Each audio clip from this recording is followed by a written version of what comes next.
Quand Mucha s'invitait à l'hôtel de Caumont.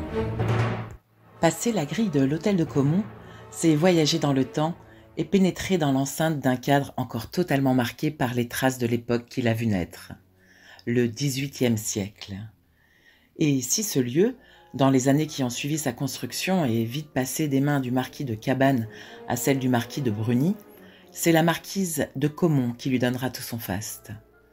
Une décoration et un raffinement d'exception que Culture Espace, sous l'égide des Bâtiments de France, a su redonner à ce prestigieux établissement, nous plongeant ainsi dans une atmosphère unique. Depuis l'ouverture du centre d'art, dans des genres très éclectiques, plusieurs expositions se sont succédées, à commencer par les collections du prince du Liechtenstein, en passant par le peintre vénitien Canaletto, Caravage, Turner, Botero, Chagall, Nicolas de Staël, Hokusai, Raoul Dufy, Yves Klein, ou encore Max Ernst qui laissa place à celle qui vient de s'achever, Mucha, maître de l'art nouveau. C'est en sortant de l'exposition de Max Ernst que l'affiche me tapa dans l'œil. Tout l'art de Mucha y est révélé. Depuis longtemps, j'avais envie de partager quelques sensations autour de ce lieu où j'aime venir me délecter quelquefois. Le temps d'une exposition, d'un repas dans l'un des sublimes salons, ou d'un café en terrasse face à ce magnifique jardin à la française qui me ramène au cœur de mes origines tourangelles. J'étais venue trop tard pour relater dans les temps ma rencontre avec Max Ernst, mais cette fois je n'y échapperai pas. Mucha serait mon premier alibi. Et c'est avec une rétrospective de cette exposition que je choisis de le faire. Ce que je connaissais de lui avant de tomber nez à nez avec cette affiche, pas grand-chose, si ce n'est qu'il avait excellé dans l'art de l'affichage et de la publicité. Rien d'étonnant donc à ce que cette affiche m'interpelle instantanément. Je contactai alors le service communication de l'Espace Caumont pour demander un accès presse que l'on m'octroya sans réserve avant de me transmettre un copieux dossier de presse qui me permettrait d'en découvrir plus sur le parcours de cet artiste pluridisciplinaire, prolifique et engagé. Un humaniste quelque peu utopiste qui prôna toute sa vie la paix mondiale universelle.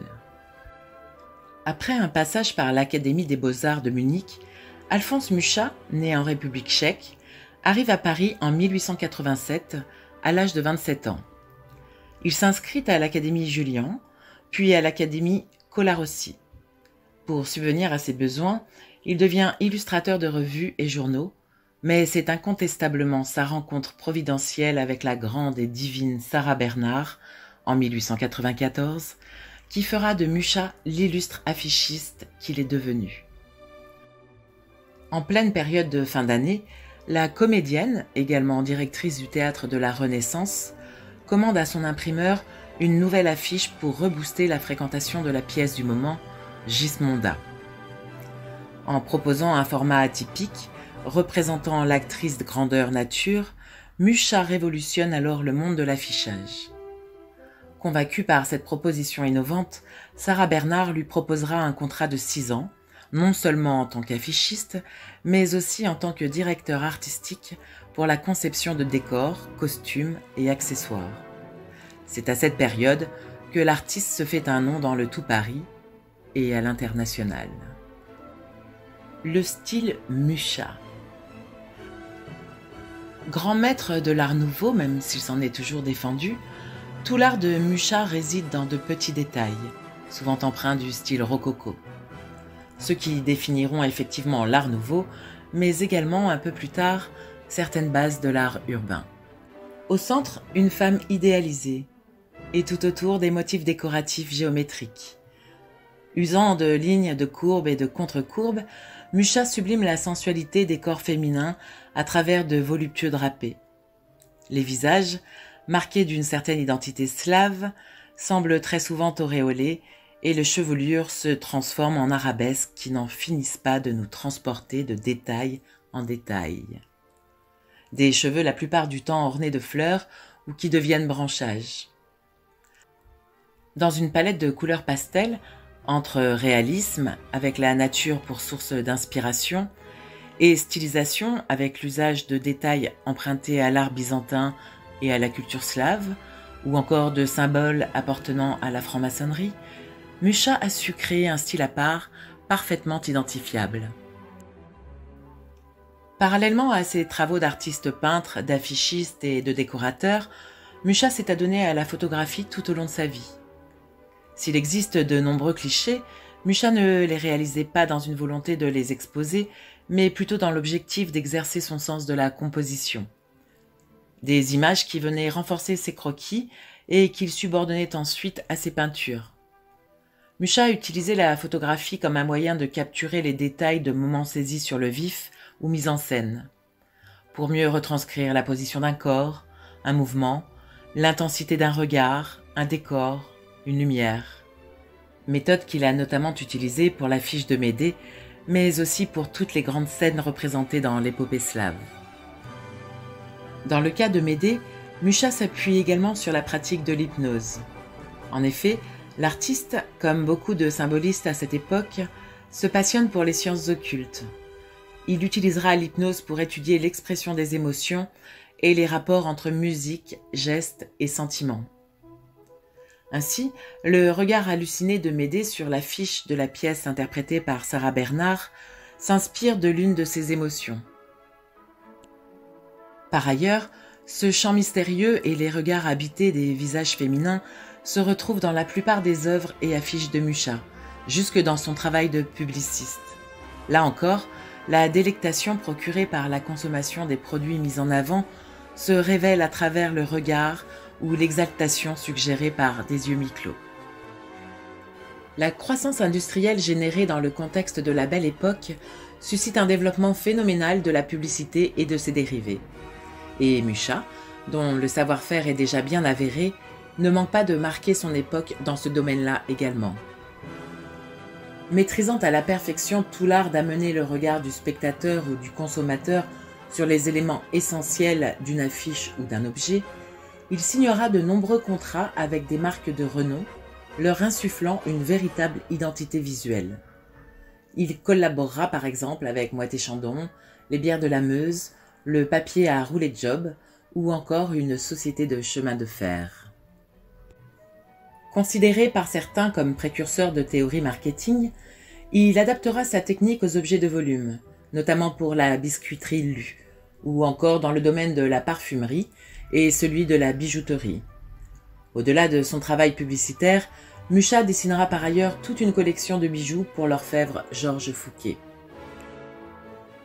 En plus de son désir d'exprimer des messages de manière symbolique, Mucha manifeste une vraie volonté de rendre l'art accessible au plus grand nombre. En s'affichant dans la rue, à travers ses affiches, mais surtout en mettant à profit les technologies innovantes de la lithographie qui permettront à ses œuvres d'être dupliquées et diffusées dans le monde entier à des prix bon marché. Une véritable révolution dans le monde de l'art jusqu'alors particulièrement élitiste. Ce fut le cas pour les séries Les Arts, Les Moments de la Journée et Les Fleurs, par exemple. Pour tout cela, on peut dire que l'Art Nouveau est le premier mouvement artistique véritablement mondial et que Mucha en fut le maître. Mais au-delà de ce mouvement, il semble évident que Mucha aura également instigé les fondements du pop art et plus encore ceux de l'art urbain. Et quand on s'intéresse un tant soit peu aux œuvres de Shepard Fairey, plus connu sous le pseudonyme d'Obey Giant, il ne fait aucun doute que celui-ci s'en soit inspiré. Les fleurs dans les cheveux et les motifs géométriques autour de certains visages de femmes en sont d'ailleurs une bien belle illustration. Alors, quand on révolutionne à tel point le monde de l'art, on ne peut que l'affirmer sans ambages, Mucha se positionne incontestablement comme le maître de l'Art Nouveau.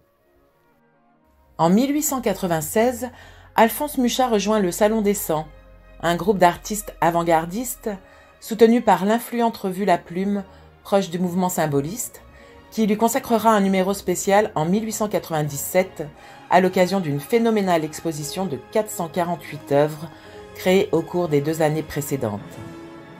Évidemment, l'artiste composera l'affiche de cette exposition qui remportera un vif succès et le confortera dans sa position d'artiste populaire à l'identité tchèque et engagée bien affirmée. En 1900, dans le cadre de l'exposition universelle de Paris, Mucha reçoit plusieurs commandes du gouvernement autrichien qui le chargent notamment de la réalisation de son affiche et de la décoration du pavillon de la Bosnie-Herzégovine.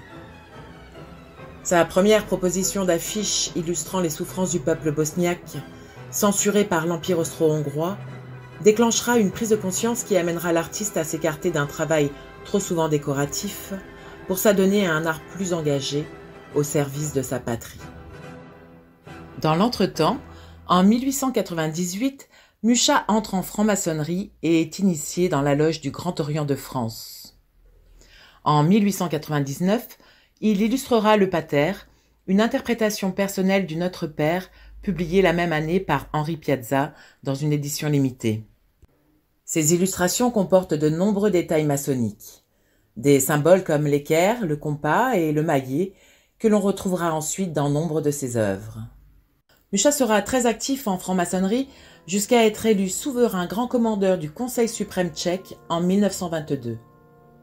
Une implication qui lui vaudra d'être arrêté et interrogé plusieurs jours par la Gestapo en 1939. Très affaibli, il mourra quelques mois plus tard, à presque 79 ans. De plus en plus convaincu que son art doit basculer vers un engagement humaniste au service de sa patrie, Mucha rentre en Bohême en 1910. Après avoir réalisé les fresques murales de la maison municipale de Prague, il s'installe au château de Sbírov avec sa famille et s'attelle aux premières toiles de son épopée slave. Pendant plusieurs années, il voyagera de la Pologne à la Russie afin d'alimenter ce projet, tout en prônant l'union politique des pays slaves d'Europe centrale et de l'Est sous domination austro-hongroise. Hormis quelques affiches et contributions pour son pays, dont des timbres postaux et des billets de banque pour la nouvelle République tchèque, il refusera toute commande commerciale au profit d'œuvres plus puissantes au message pacifique. Des toiles percutantes et particulièrement émouvantes qui contrastent avec son travail précédent. À la légèreté de ses affiches se succèdent des toiles tourmentées et des visages apeurés comme Couple mort abandonné, Jeune fille en pleurs ou encore Russia restituenda. Néanmoins, Mucha se veut porteur d'optimisme et de paix mondiale universelle. Un message flagrant dans l'œuvre la plus remarquable de cette exposition, Le chant de Bohême, mais également dans La lumière de l'espoir ou encore Le baiser de la France à la Bohême. Le travail de la lumière sur ces œuvres est impressionnant, époustouflant, véritablement éblouissant. Bien entendu, l'exposition n'aurait pas été totalement aboutie si elle n'avait évoqué un tant soit peu l'épopée slave. Une fresque historique retraçant l'histoire du peuple slave de l'Antiquité à l'indépendance de la Tchécoslovaquie. Cette œuvre monumentale, composée de 20 tableaux, ayant été offerte par l'artiste à la ville de Prague lors du 10e anniversaire de l'indépendance de la Tchécoslovaquie en 1928, ne pouvant être transportée, c'est une installation numérique qu'il a représentée dans la dernière salle d'exposition. Cette présentation immersive offrait un avant-goût de ce que nous pourrons découvrir à Prague en 2026, dans un nouveau lieu d'exposition consacré à ce qui est incontestablement le chef-d'œuvre de Mucha. En attendant de pouvoir nous offrir ce beau voyage, l'Hôtel de Caumont nous conviera du 30 avril au 6 octobre 2024 à venir découvrir sa prochaine exposition, Bonnard et le Japon. Cette fois, c'est au cœur de l'art japonais que nous serons immergés, puisqu'à la fin du XIXe siècle, Bonnard se détourne du réel et de l'impressionnisme pour se plonger dans de nouvelles recherches esthétiques et se concentrer sur le mouvement, le contraste des couleurs, la lumière, l'aplanissement de l'espace et l'expression de sentiments éphémères. Parallèlement aux œuvres inspirées de ce nabi très japonard qu'était Bonnard, et pour appuyer l'influence de l'esthétique japonaise sur l'artiste, sera présentée une sélection d'estampes de la collection Leskovitz. D'ici là, n'oubliez pas, en dehors des périodes d'exposition, l'Hôtel de Caumont reste ouvert. Une merveilleuse occasion de venir déjeuner, déguster une pâtisserie, prendre un café ou un thé dans un salon atypique, ou mieux encore dans le jardin sous un doux rayon de soleil printanier. Et parce que la grâce est au cœur de l'œuvre de Mucha et qu'elle était également le thème de ce dernier printemps des poètes, je vous invite à découvrir une poésie écrite pour l'occasion. Elle, tout droit sorti d'une affiche de celui qui s'est invité plusieurs mois dans cet hôtel tellement particulier.